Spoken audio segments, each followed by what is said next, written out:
Hello, everyone, and welcome to this episode of Getting to Better Together, our podcast mini-series sponsored by the Centre for International Development, Social Entrepreneurship and Leadership, CIDSL, as we call ourselves, of the University of the Sunshine Coast, and I am your host, Richard Borden.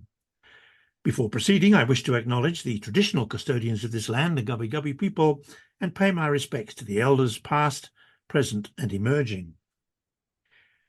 We chose the title of Getting to Better Together for this podcast mini-series to reflect our own critical commitment here at the Centre to be contributors to development as the collective quest for responsible, systemic, inclusive, and sustainable betterment. This is the ethos that provides the foundation for all the work that we do as the global engagement agency of the University of the Sunshine Coast.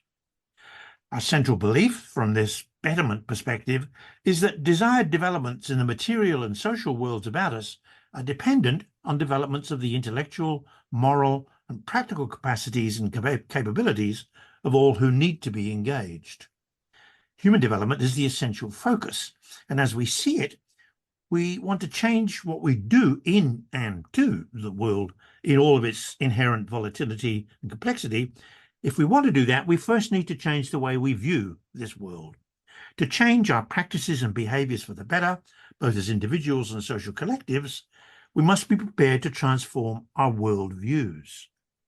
These are the beliefs and value assumptions that we each hold about such matters as the nature of nature. Are we part of it or external to it and free to exploit it for our own purposes? About the nature of human nature, especially with regard to our ethical and aesthetic values, and about the nature of knowledge, especially how we come to know what we know. Development is essentially co-development from this perspective. To change it, we first need to change us. And as it changes in response, we will probably have to change us again. So getting to better together commits us to a continuous process of social learning. The key question that arises at this point is, who do we mean by us? If development endeavours are to be inclusive, who must be involved? Who has the right to decide what constitutes better in any identified circumstance? Who has the responsibility to act to ensure the achievement of that betterment? Who guards the interests of those who might be affected but who are traditionally excluded from the process? And finally, and realistically, who has the power to influence what happens, to help or to hinder? This focus on inclusion is vital, especially with regard to those who so often are not included in development initiatives. At CIDSL, we fully embrace the principles of the Australia's International Development Policy, which identifies gender equality and disability equity as essential core issues in relation to inclusion.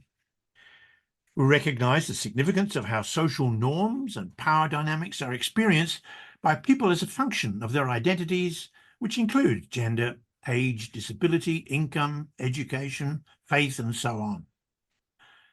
So where does leadership come in all of this? What do we mean when we even talk about leadership in this context?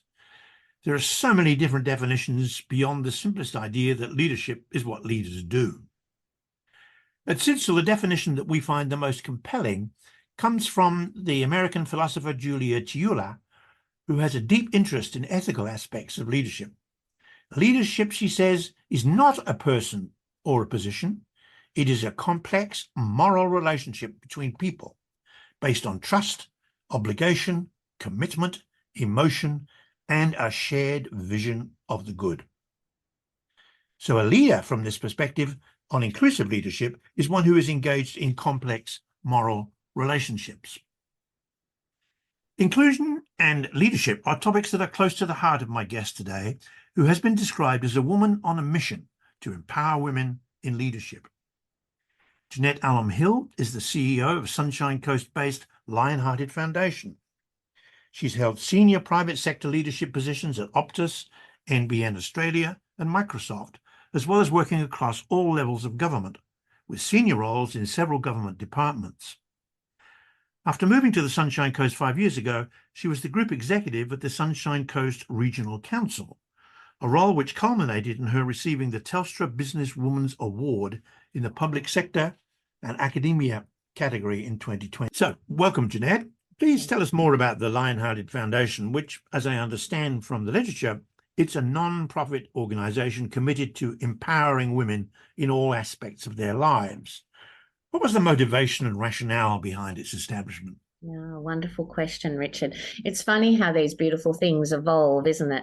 Well, Lionheart Foundation actually started out of a horrific bullying incident that I experienced as a very senior woman in an organisation. And when I had gone through that incident, which was quite lengthy, it had been quite publicly communicated, and a lot of women had reached out to me and said, you know, we really need your help. We understand that you've been through quite a horrific bullying incident and we are experiencing the same thing and we need some help. So it just ended up coming from word of mouth that people reached out to me, Richard, and said, what do we do? Can you help me? And as I started helping women through that process, I realized that I wasn't really getting to the root cause of what the issue was. You know, there's this silent pandemic happening with very senior women in positions, CEOs to boards, or, you know, to a CEO position. And they really didn't have the skills that they needed to be able to find their voice, to have the courage to speak up, you know, to go through a whistleblowing process, which is an incredibly hard process for any gender to go through. yeah. So I decided that I would create a foundation that would actually share my experiences, not only to help the women that were going through bullying and harassment. So Lionhearted has a protect stream, which is absolutely and utterly dedicated to women who are going through that process. It's Okay. we have a whole army of people that surround them to support them to either find their voice through a whistleblowing process or to help them find another role in a safer organisation. But alongside that, I decided that if the root cause was women not being confident or connected or having the courage to find their voice, I would alongside that create workshops and series that gave women the confidence, the connection and the courage to find their voice and the leadership capability to be the leaders that we need in the future that keep our people safe. Wow. Incredible. Thank you. So how long ago was this? When did it start? It's only been 2 years, but a lifetime in the making, my friend. I bet. I bet. So yeah, it only started officially 2 years ago, but it's obviously been something that's been very close to my heart as a leader my whole career. It's what I have done in isolation, but now I have an army of women beside me who have the skills to be the leaders that we need into the future. Hmm. Do you relate to the definition that I gave from Julia Ciulla? Oh, do you know what? When I read that definition, when you sent it to me, it hit me, I like to say, in the middle of my heart, Richard, because I think that the definition is so profound in the fact that, you know, as women and leaders, we spend most of our career trying to be something that we're not. You know, I very much remember when I first became a leader responsible for a lot of people, I was told, you're too kind to be a leader. You must get tougher. You must be, less kind. And I remember trying really hard to change who I was as a leader. And I love her definition around, you know, it's a moral relationship. It's about trust. You know, for me, when we do all our Lionhearted work, Richard, the foundation of our Lionhearted leadership model is trust.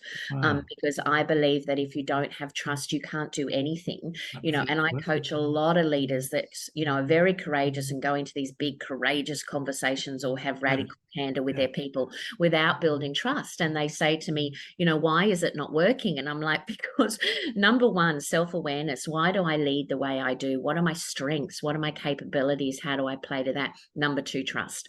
How do I build trust so people know my intent is right? And then you can have a courageous conversation. So for me, her languaging around trust, around emotion, around this beautiful ethical aspect of what leadership is about is the foundation of success. Because in our Lionhearted leadership model, it's the build of all those things. And the top of that triangle is results. But you have to build this beautiful commitment, this relationship, this curiosity, this courage, this ability to be adaptable, to be able to get results. And I love the fact that she is very clear about where you start from as a leader.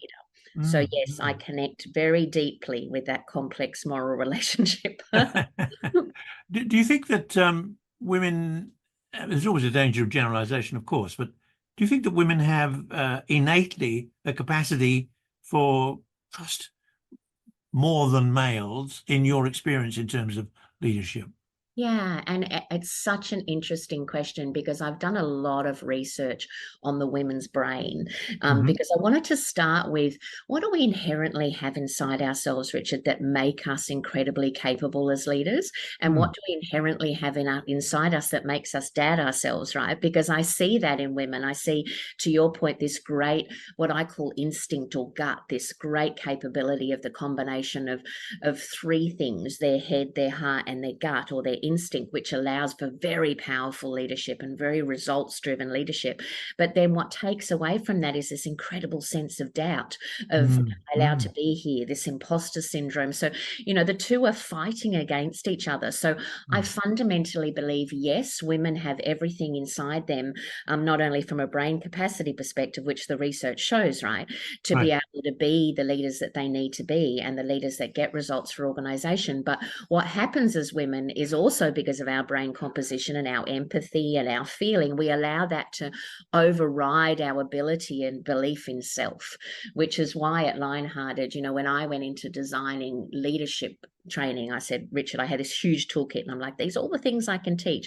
And as I started to teach it, I realized that I had to take a step back and start with the issue of why women couldn't lead in the first place, which is back to your beautiful question. It's inside, but this incredible doubt of, what are my strengths? Who am I? Why would I be capable of being a leader of a huge organization? And I think that's where we've had to start from, because it's inside them to answer the question, but they don't often allow it to be their No, superpower.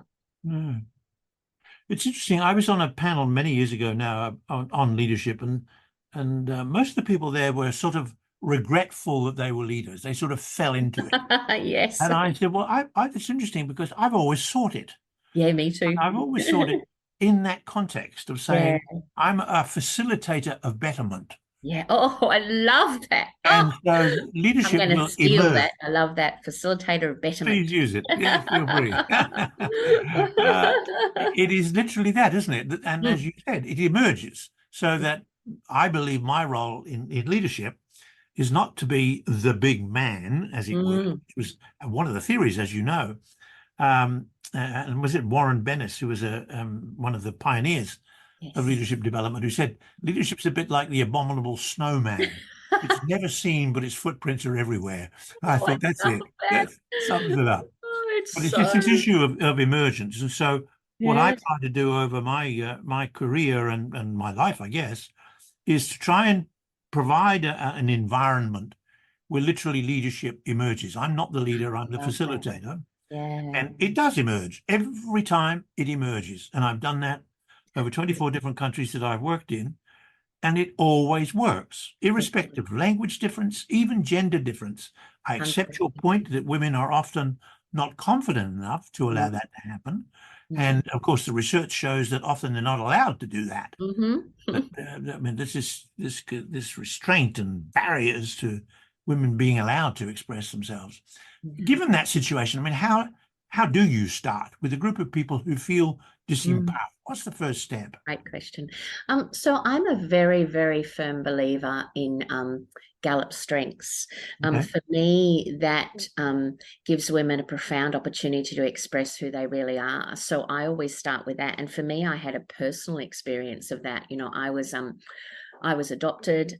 When we moved to the UK when I was 30, my goal was to find my birth family. Hmm. I found them. But what resulted in that is this incredible sense of loss of who I was. I Oh, almost thought I was searching for my identity and finding them. yeah. When I found them, I realized that my identity and my life had driven different things than there might have been if I had been part of that family. And it Ah, was a really traumatic and, I suppose, game-changing experience for me of actually feeling more lost than I had felt before. And it was interesting in the timing. At the exact time, Microsoft did Gallup Strength Finder with us as leaders in our organization. And I don't know whether it was the emotional experience I was having in my private life that made me grasp onto this concept that I had this talent DNA, that ah, inside me I had these incredible strengths that if I played to them, if I name, claimed, and aimed them, I would be better at what I did. mm, And as a consequence, and I was very privileged to have the amazing Mike Pegg. I don't know whether you know of Mike. He was I think of him. incredible. Yes, yeah. In Sydney, an incredible man, and he'd written a book with Gallup called Soul Work, which absolutely played to the fact that if you can understand who your talent, what your talent is, what your strengths are, and then you can play to them, you naturally become great at what you do. And Microsoft at that time in the early 2000s absolutely grasped onto this concept that if we actually give everyone an insight into what they do well, we allow them to do more of what they do well and less of what they don't do well, we have a very high performing organization. And as a consequence, we did, so as a leader, I was given the opportunity to understand what my strengths were. I was given an amazing coach in Mike to play to them. What did I do well? How do I do more of that? So I apply that theory to every single woman who comes through Lionhearted. The first thing that we do with them in the Lionhearted Life series is we do a strengths analysis. Okay. We go through the Gallup strengths questions. They get their top 34 strengths. They get this incredible report that says, this is what I'm actually good at. And then in the life series, we take that report, we make it come alive for what it means for them. And we actually create them an elevator pitch that is a very simple, couple of line statement that says, do you know what? This is what I'm really good at. This is what I should be doing more of. And this is how I'm going to do it. And if we use that as a foundation of an understanding of what's inside you, then everything else I build on very slowly from that, which takes the doubt away, because then you start playing to what you do well. And when you do more of that, you think, oh, I'm very good at this. And then the doubt goes away. And the ability to wrap yourself around with other people that bring other things and not feeling like you have to be all things as a leader, which I think is a bit of a historic path of what we expect. Well, if I'm going to be a CEO of an organization, I need to be able to do everything. Whereas I'm very clear as a CEO of an organization, this is what I'm great at, and this is what I bring around me to be the complete package for the board. I remember I was in my 20s when with a dream to be an academic. But for one reason or another, well done, Tick. yeah. Although at times I'm reluctant. But I spent some time working in a corporation in Britain, from whence I had come. I'm an Englishman originally, and I was doing management training. Once a month, I went with a whole lot of other people in this big company, big pharmaceutical company. I was a researcher, and so I met people from all sorts of different divisions within the company. But I can remember very clearly to this day someone walking in and saying, "A revolution happened last night." And I thought, oh, I wonder where. And he said, it's a revolution in thinking about leadership. I said, oh, what was the revolution? He said, the revolution was that we shouldn't be working on the things that we're weak at.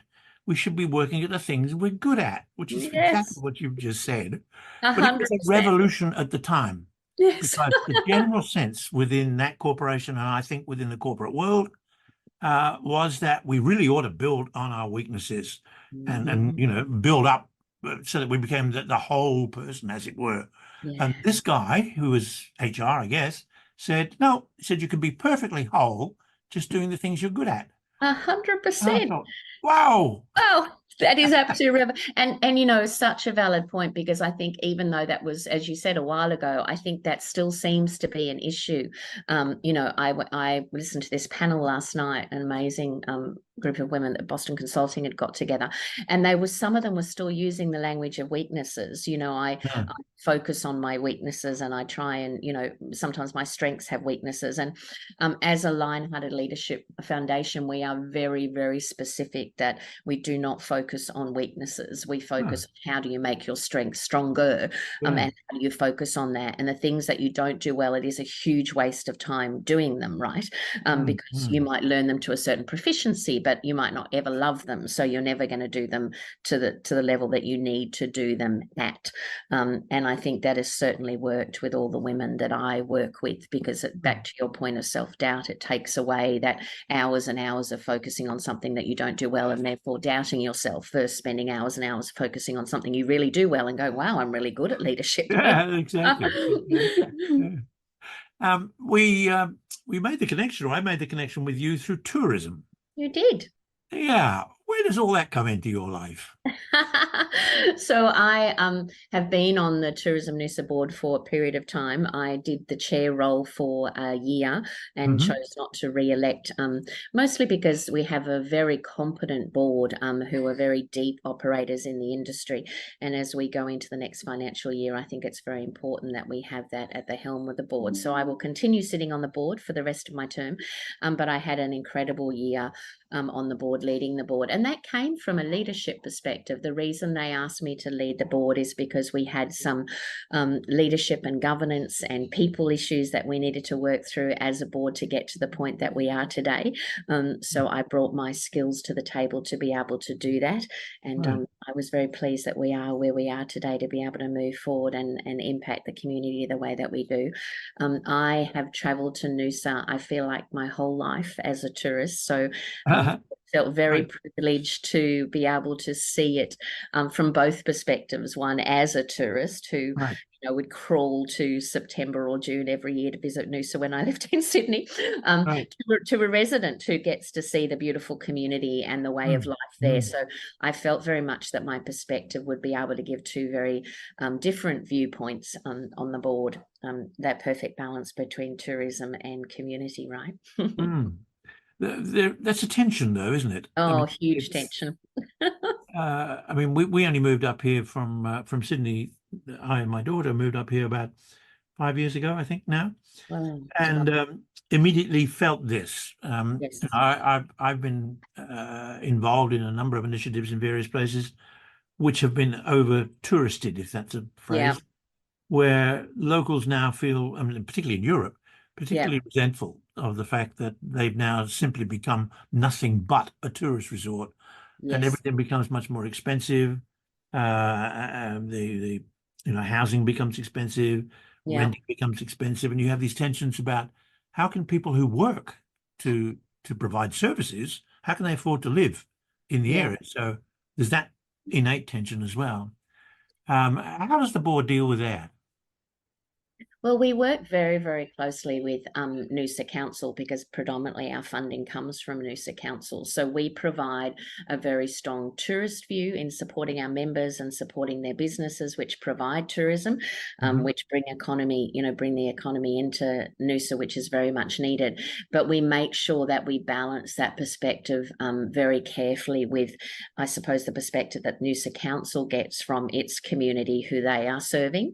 So we've developed a very, very strong relationship to understand where the pendulum swings between those two. Our role is to very much provide an insight into tourism and give a very clear view of the benefit that tourism brings to the Noosa community and ensure that we are increasing that from an economical perspective to continue providing the services that we provide and the jobs that we need to continue. But we also have a very, very strong ear for the feedback that Noosa Council gives us about the impact that has on community and how do you absolutely get that right, because those things are just as important as each other. So I think what works very well for us, Richard, is a very, very strong relationship. Previously, when I was chair, we worked very, very closely with the then mayor, who was the incredible Claire the mayor, or Mayor Stewart. We have a council representative that sits on our board, which was Amelia. That makes sure that in every decision that we're making and everything that we're developing, that we have that double viewpoint. Something else that we've done as a collective is that Noosa Council are developing a DMP, or a destination management plan, to really balance those two viewpoints very clearly. We've had a lot of input into that, as has the community, so that we're able to really understand how do we almost balance the best of both those views without impacting the other. So I think, back to your incredible insight around leadership, I think that's where the balance comes from, our ability to have that great relationship with council and be able to keep that conversation balance between what we're driving and what we understand and what we know as subject matter experts in the tourism industry, and what they know as, I suppose, subject matter experts in what do they have to provide their community, right? So we also have done that more broadly. In my term as a chair, we reached out to Visit Sunshine Coast, who are the tourism body for the rest of the Sunshine Coast. Historically, those two tourism bodies didn't work very well together. I am very relationship based because I know how profound that is in getting results. So, we in my term have spent a lot of time collaborating and had the two CEOs work very, very well together and getting a beautiful broader perspective of what that means for the entire Sunshine Coast, and getting, Visit Sunshine Coast data around their balance with Sunshine Coast Council and how does that Right. work. And so the bottom line has been relationship, stakeholder engagement, And trust. open and honest communication, and absolutely 100% building that trust. Just as you were speaking, I was just thinking about the trustfulness of the Yes. relationships. So it's as you say, it's the two councils, it's your board with the council here in Noosa. Yeah. There's the issue then of the public saying, well, we trust Yes. that the council and the board will do things to our benefit, and 100%. we won't therefore be over touristed. Yeah, 100%. And getting that balance right is really important, right? And the great thing about Noosa Council, particularly with Claire and now Frank, is that making sure that they seek the subject matter expertise of Tourism Noosa in those discussions and those conversations, which is why this amazing destination management plan has been done in collaboration. I have had one of my board members, Max, as part of that steering committee. We obviously have had Amelia, now we have Brian on our board. So that trust is very strong, and we have very open relationships where when an issue comes up in the community, which might be anti-tourism, that we can pick up the phone and have those conversations about how we best communicate that back to the public. Wonderful. Jeanette, it's been an absolute pleasure talking with you. Oh no, I want to talk to you forever. We've got so much more to explore. Well, you can always come back. That would be wonderful. Thank you so much. You've really given us all sorts of matters to think upon, ponder upon, in relation to this extraordinarily broad spectrum of life in which you're involved. Thank you so much. It's been an absolute honor. Thank you, everyone, for listening. And I look forward to our next episode when we will pursue the theme of getting to better together. Until then, goodbye.